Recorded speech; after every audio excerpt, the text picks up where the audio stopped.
It's finally time for our main event of the evening at heavyweight. We have Jairzinho Rozenstruik, Bigi Boy, taking on Augusto Sakai. Matt, really looking forward to this one. As always, one half your co-hosting duo, Craig Allen. You can find me on Twitter and Instagram at Craig Allen FNP. The man to my left, Matt Allen. You can find him on the respective socials at Matt Allen FNP. If you so do so, just do it at your own risk. Thank you. Matt's a weird follow. No, I'm just kidding. But we have a great fight coming up this weekend, and two guys that have really made their mark on the heavyweight division in different ways. For Augusto Sakai, you look at it in the 5-on-in. His last fight, he lost Alistair over him. And if we want to play MMA math, Rozenstruik finished over him. Rozenstruik will win the fight. But it's not that simple because Augusto Sakai was one of those Bellator throwaways. He had an old-timey fight against Czech Congo that people just don't think about anymore. Came into the UFC and really had a wave of success until, of course, he lost to over him. Now, the fight before that, it was a split decision against Blagoy Ivanov, and if Sakai lost a point for grabbing the fence at the very end of the fight, it would have been a totally different result. Before that, he finished Marcin Tybura. He beat Andrei Arlovski, knocked out Chase Sherman. And for Bigi Boy, he came in with a wave of success. He finished Arlovski in the 5-on-1. He finished over him. He lost to Ngannou in a windmill of punches. Then he went out and he beat Junior Dos Santos, and then ultimately lost to Cyril Gane in a main event that was about 2.5, almost 3 months ago. And that's the trouble. This is so weird that you're ending up with Rozenstruik, who looked timid and tentative in his fight against Gane in a main event, against an Augusto Sakai that, yeah, he put it on over him at different points, but ultimately got finished in a big-time slot his last time out. So, prove me fights, and this is really a prove me card, so it doesn't trend from the rest of the fights that we have coming up on Saturday, but it is an odd one too. This is a really weird fight, and for me, every time I look at the two fighters in the main event, I kind of think to myself, what do these fighters do to really deserve that main event? What have they done to deem themselves worthy? Augusto Sakai hasn't really done anything, and neither is Jairzinho Rozenstruik when you really break apart their records. Yes, Jairzinho has that good win in a main event against Alistair Overeem, but even that win has a little bit of controversy attached to it. My issue is, when I look at both these fighters, for them to be considered main event fighters, let's just look at a few main events we have to look forward to on the horizon. Yair Rodriguez versus Max Holloway. That's going to be this beautiful display of striking and these two very well-rounded mixed martial artists. Augusto Sakai is awful off of his back and doesn't have very good cardio, and Jairzinho Rozenstruik has terrible output throughout 5 rounds. Like, these two guys both have these massive holes in their game that I am a little bit concerned about. And they both have, again, you told me to, I guess, say less basketball references, but I haven't made a few in a while, so let me at least say this.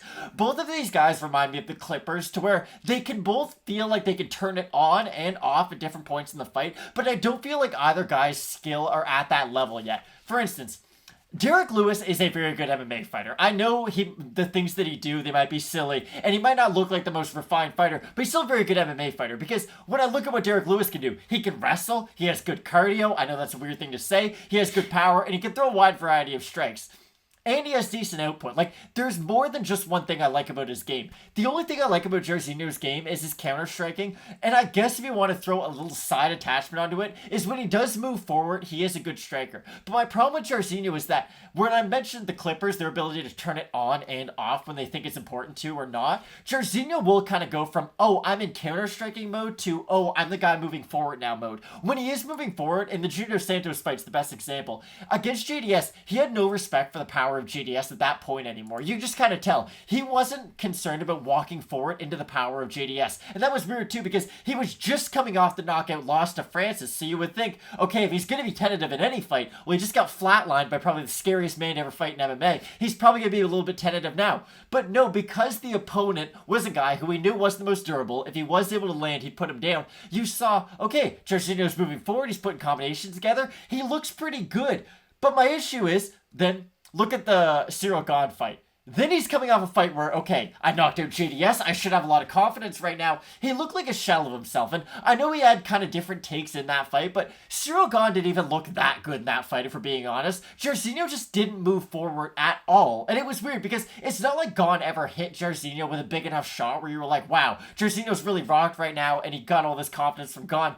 Gane just kind of stood at range and like threw inside leg kicks and jabbed. He did a good job of keeping the fight at range, don't get me wrong. But with a guy with the striking background of Jairzinho Rozenstruik, you would assume that he has a multiple different ways of getting on the inside of bigger fighters. So for Jairzinho Rozenstruik, you look at it in terms of what are his credentials. I mean, this is a guy that has oodles and oodles of kickboxing fights against varying levels of competition, but you can see it show in bunches in the fights that he has a lot of success. The fight against Junior Albini, his debut, crazy head kick knockout. The fight against Andrei Arlovsky, the fight against JDS. You know how good of a striker is when he unleashes it. Again, against Overeem, I'm going to wait, I'm going to bait, I'm going to throw my counters, and listen, he almost waited for way too long. I mean, Overeem ran away with that fight right up until the dying seconds. Now, against Cyril Gane, you have to worry about it because you're going to get two different looks. Orthodox, southpaw. You're going to have to worry about the takedowns, and Gane would do that. You know, I'm going to get close. I'm going to try and threaten it a little bit. I'm going to pepper you. He just played with his food more or less. And listen,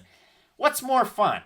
To watch somebody mukbang on the internet, or to watch somebody at a fancy restaurant kind of play around with the escargot? Craig, you're making Cyril Gane try to look way too good right now. They're two totally different things. And so in that fight, it just made for not the most enjoyable watch, if we're being completely honest. I mean, listen, we had a recent fight that a lot of people weren't happy about, Michelle Watterson, Marina Rodriguez. People were down on that. Well, that was a more enjoyable main event than Gane and Rozenstruik, and I don't think that's a stretch to say it.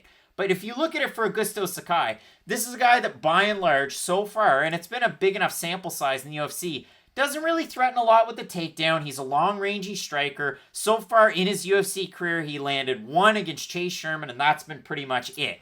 And when you look at Augusto Sakai fight, does he come from one of the bigger gyms? No, he comes out of Gil Ribeiro in Brazil, who also fights at that gym.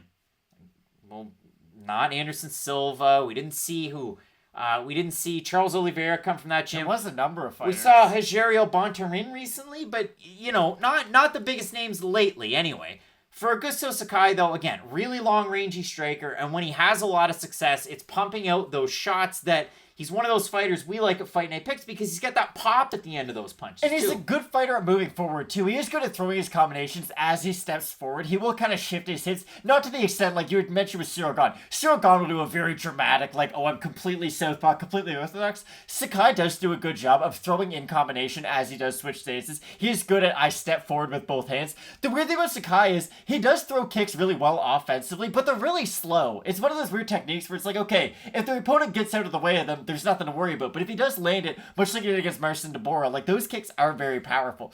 At the end of the day, though, I just look at Augusto Sakai as a less refined version of Jairzinho Rozenstruik. I think Rozenstruik is a more compact and more powerful version of Sakai. Because at the end of the day, if Sakai's moving forward on Rozenstruik, that's exactly what Jairzinho wants. He wants his opponent to be moving forward so he can try to find the little openings in their game. Because if you look back at the Andrei Arlovsky knockout, I know knocking out Arlovsky might not be the most impressive way to beat him, but look at the technique and look at the setup. He knocks him out with a beautifully timed check hook on his exit, and that's a really, really hard thing to do against a high-level fighter like Arlovsky. If Jairzinho does stick to that counter-striking mindset, I do think Augusto Sakai is going to open himself up enough for the big shot of Jairzinho to land. And listen, this might be a boring fight up until something big does happen, but I do think the person landing the big shot during this fight will be Rozenstruik. Yeah, I mean, if you have a look at this one at Fight Night Picks over in the YouTube community tab, 1,700 total votes, 71% Rozenstruik. And to go through some of the comments, GM3, I don't know if it's Gerald Mearshart, but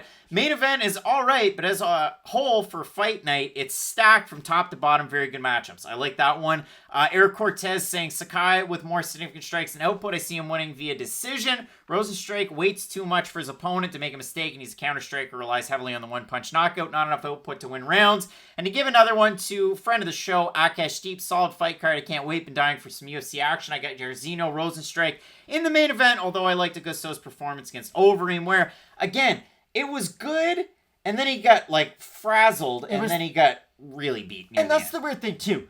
Augusto Sakai got tired against Overeem, gets taken down, and then gets absolutely dominated on the mat. Now, he took a lot of damage throughout that fight, and it was an accumulation, don't get me wrong, but it was fatigue that really did him in by the end of the fight. Whereas Jairzinho, yes, he got outstruck by Cyril Gane, but at least he was fresh in that 5th round. Like, Rozenstruik is weird that way. He might not have the highest level of output, but he does carry his power very late into the fight, and that's what I mean. I do see this fight not having a lot going on during the rounds. I could see maybe Sakai wins around like 9 significant strikes to 4, one of those very low output rounds, but I do think eventually in that 4th round, in the 5th round, maybe in the 3rd, who knows, but at some point during the fight, I do think Sakai is going to leave himself open enough for one of those big shots of Rozenstruik to win. I mean, Sakai's only loss is a split to Czech Congo, who's going to work the wrestling to great avail, and then Overeem, who just kept dumping him down and dumping him down near the end. And that's the thing, you don't have to worry about that against Rozenstruik unless at training at American Top Team he's thrown a huge wrinkle into his game at 11-2 early in his MMA career. He's thrown something into it. So if I look at that, I look at the odds, Matt. Sakai opened a -140 favorite. He's -101, slight underdog, near even odds. Rozenstruik opened a +120 or thereabouts. He's a -122 right now. So the odds have shifted. Rozenstruik now the favorite, open the underdog. Again, majority of fans have Rozenstruik to win. This is one of those fights, and I did this last weekend, where I got to go with the experience in MMA of Augusto Sakai in this fight. And I do like him in this because, again, the long-range attacks. Now, with those hands out there, you leave yourself susceptible to the kick and the counters, like you said, on the breaks. But I do like Sakai in this fight ever so slightly. It is a tricky fight, but I do have Brazil's Sakai in this one. For me, speed kills, and I really do think the hand speed of Jairzinho Rozenstruik is on another planet than Augusto Sakai's. I do like the output of Sakai, and I do like his ability to string punches together, but my issue is that the punches are moving through mud on their way to you, and I do think a striker like Rozenstruik, is going to be able to eventually time you and land one of those big shots. Again, this fight won't be pretty for Rozenstruik until it is, and I hate using that term, but he is one of those fighters who he's going to catch fire at a weird time throughout a fight. He might be down 2 rounds, he might be down 3 rounds, but I do think eventually he will land that one big shot. Can't wait to see it, Matt. I've got Sakai, you've got Rozenstruik. We have a huge weekend of MMA ahead, so make sure you tune in to Question Mark Kicks. That's 2 hours before the prelims. I cannot stress that enough because my DMs get flooded. And I repeat myself all week. So find it there. You can find us at Fight Night Picks over on Instagram. If you want to know when Question Mark Kick starts, you can find me at Craig Allen FNP, at Matt Allen FNP. Should be a great week of fights. Let us know down below in the comments section who you have this weekend and your possible fight of the night. Just keep it locked in with Fight Night Picks. As we always say, let's get into it.